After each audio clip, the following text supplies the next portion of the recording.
الله وبركاته نحمده ونصلي على رسوله الكريم أما بعد أعوذ بالله من الشيطان الرجيم بسم الله الرحمن الرحيم يا أيها الذين آمنوا أطيعوا الله وأطيعوا الرسول ولا تبطلوا أعمالكم وقال النبي صلى الله عليه وسلم تركت فيكم أمرين لن تضلوا ما تمسكتم بهما كتاب الله وسنة نبي تاجدار عالم بطحا کا جو فرمان تھا کچھ نہ تھا اس کے سوا سنت تھی یا قرآن تھا. جب تلک یہ بھی مسلمانوں کا حرص جا تھا ان دنوں اقبال ان کے در کا ایک دربان تھا.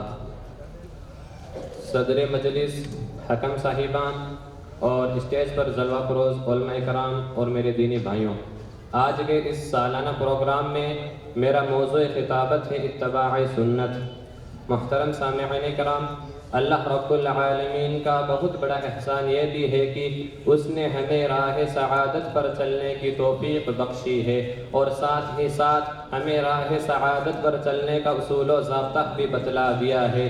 اس نے ہمیں اپنی مرضی و خواہش پر نہیں چھوڑا کہ ہم جس طرح چاہیں اور جو چاہیں اصول گھڑیں، کہ خود ساختہ اصولوں پر کبھی قرار حاصل نہیں کیا جا سکتا، کیونکہ انسانوں کے پاس بہت مختصر اور محدود علم ہے. اسی بنیاد پر اللہ رب العالمین نے ہمیں اس بات کا مکلف بنایا کہ ہم منزل من اللہ اصول کے پاسداری کریں، اور ہمیں یہ حق نہیں دیا کہ ہم شریعت کے اصولوں میں قیل و قال کریں یا شرعی معاملات میں عقل کو دخل دیں، کیونکہ یہ دین آسمانی دین ہے. لہٰذا ایمان و اسلام کی غیرت ہمیں اس بات پر آمادہ کرتی ہے کہ ہم جس طرح اللہ کی توحید کو تسلیم کر کے اللہ کو ایک مانتے ہیں، بعین ہی ایمان بالرسل میں بھی ہم رسول اللہ صلی اللہ علیہ وسلم کو صاحب شریعت سمجھے، آپ کی سنتوں پر عمل کریں، سنت رسول کے ہوتے ہوئے کسی بھی شخص کے قول و عمل اور رسم و رواج کی طرف نظر نہ اٹھائے. بقول شاعر رہتے ہوئے مصطفیٰ کی گفتار، مت دے کسی کا قول و کردار. محترم سامعین، اللہ رب العالمین کا بہت بڑا احسان یہ بھی ہے کہ اس نے اللہ رب العالمین نے قرآن کریم میں اور اللہ کے رسول صلی اللہ علیہ وسلم نے احادیث میں متعدد مقامات پر اتباع سنت کی دعوت دی ہے. آباء و اجداد کے رسم و رواج پر چلنے کو گمراہی قرار دیا ہے، مگر افسوس، صد افسوس ایسے نام نہاد مسلمانوں پر جو فرمان مصطفیٰ اور شریعت کا ضابطہ عیا ہونے کے باوجود بھی اپنے امام، پیر، فقیر اور فقیہ کے اقوال و آراء کو دین کا درجہ دیتے ہیں، رسم و رواج کو شریعت کا مرتبہ دیتے ہیں اور اس پر مضبوطی سے جمع رہتے ہیں. جد کی سنت کی بے حرمتی کرنا ہلاکت و گمراہی میں پڑنے کا سبب ہے.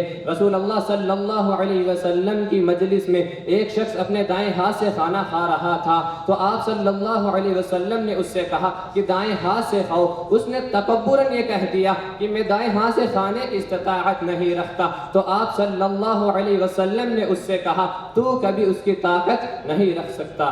اللہ تعالیٰ نے اس کے دائیں ہاتھ کو ہمیشہ کے لیے شل کر دیا. معزز حاضرین، ہمیں رسول اللہ صلی اللہ علیہ وسلم کی سنتوں سے محبت ہونی چاہیے اور ساتھ ہی ساتھ ہمیں ان پر عمل بھی کرنا چاہیے. صحابہ کرام و اسلاف زندگی کے ہر شعبہ میں ہمیشہ سنت رسول صلی اللہ علیہ وسلم پر عمل کرتے تھے اور سنت سے محبت کرتے تھے. اگر کوئی ان کے سامنے سنت کی بے حرمتی کرتا تو صحابہ کرام و اسلاف عظام اس کا زبردست تعاقب کرتے تھے. حضرت عبداللہ بن عمر رضی اللہ عنہ سے کسی نے سوال کیا کہ حج تمتع کے متعلق آپ کیا کہتے ہیں؟ تو اس وقت حضرت ابن عمر رضی اللہ عنہما نے جواب دیا کہ رسول اللہ صلی اللہ علیہ وسلم کے زمانے میں یہ عمل کیا گیا ہے، حج تمتع جائز ہے. تو پھر اس شامی آدمی نے پھر کہا لیکن کیا وجہ ہے کہ تمہارے والد محترم حضرت عمر رضی اللہ عنہ اس سے سختی کے ساتھ منع کرتے تھے؟ اس وقت حضرت ابن عمر رضی اللہ عنہما نے کیا جواب دیا؟ اللہ اکبر. حضرت عبداللہ بن عمر رضی اللہ عنہ نے کہا میرے باپ کی شریعت چلے گی یا میرے رسول اللہ صلی اللہ علیہ وسلم کی سنت و شریعت کی پیروی کی جائے گی. یہ تھے اسلاف کے عمل بالسنہ کے چند نمونے جن سے ہمیں ہمیں یہ سبق ملتا ہے کہ ہم صحابہ اکرام کی سیرت کو پڑھیں کہ صحابہ اکرام کس طرح سنتوں کا نچھاور ہوتے تھے. جب ہم حدیث اور شریعت کا مطالعہ کرتے ہیں تو ہمیں یہ پتہ چلتا ہے کہ صحابہ اکرام سنت رسول پر نچھاور ہو جاتے تھے. ادھر زبان مبارک سے فرمان جاری ہوتا تھا, ادھر سارے کے سارے صحابہ اس سنت پر عمل کرنے کے لیے ٹوٹ پڑتے تھے. حضرت عبداللہ بن مسعود رضی اللہ عنہ مسجد نبوی میں داخل ہو رہے تھے اور آپ صلی اللہ علیہ وسلم خطبہ دے رہے تھے. دوران خطبہ آپ صلی اللہ علیہ وسلم نے حکم دیا کہ بیٹھ جاؤ.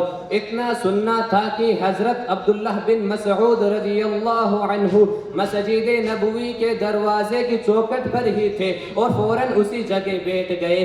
آپ صلی اللہ علیہ وسلم نے فرمایا, اے ابن مسعود رضی اللہ عنہ, میں نے آپ کو مراد نہیں لیا. سبحان اللہ. غزوہ خیبر 7 ہجری میں رسول اللہ صلی اللہ علیہ وسلم نے یہ اعلان کرایا کہ پالتو گدھے کا گوشت کھانا حرام ہے. اللہ اور اس کے رسول صلی اللہ علیہ وسلم نے منع کرایا ہے.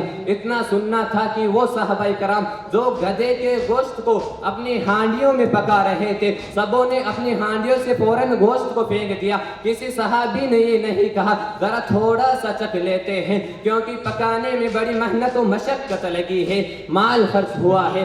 نہیں, کسی صحابی کی مجال نہیں تھی کہ وہ اٹھے اور فرمان مصطفیٰ کے ہوتے ہوئے اپنی رائے و قیاس کا استعمال کریں. یہ ہے جذبہ اطاعت و محبت رسول, اور یہی پکے سچے مسلمان کی پہچان ہے. اللہ تعالیٰ مومنوں کی صفات بیان کرتے ہوئے قرآن مجید میں ارشاد فرماتا ہے, انما كان قول المؤمنین اذا دعوا الى اللہ ورسولہ لیحکم بینہم ان یقولوا سمعنا واطعنا واولئک هم المفلحون.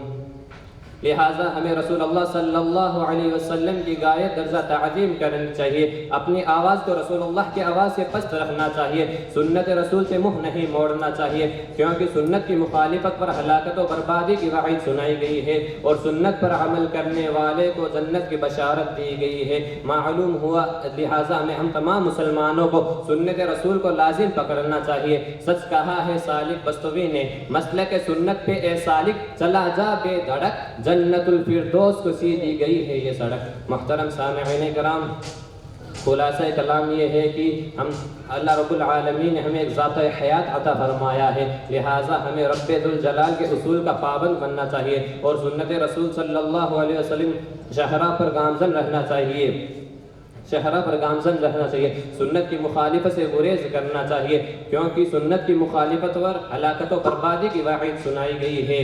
سنت کی مثال, سنت رسول کی مثال نوح کی کشتی جیسی ہے. جو اس پر سوار ہوگا وہ نجات پائے گا, اور جو اس پر سوار نہیں وہ ڈوب جائے گا, ہلاک و برباد ہو جائے گا. معلوم ہوا کہ جو بھی شخص سنت سے جتنا دور ہوگا اتنا ہی ہلاکت کے قریب ہوگا. آخر میں اللہ تعالیٰ سے دعا ہے کہ اللہ تعالیٰ ہم تمام مسلمانوں کو رسول کی عظمت کو سمجھنے کی توفیق عنایت کرے اور سنت نبوی پر تادم حیات قائم و دائم رکھے. آمین. وآخر دعوانا الحمد للہ رب العالمین. السلام علیکم ورحمۃ اللہ وبرکاتہ.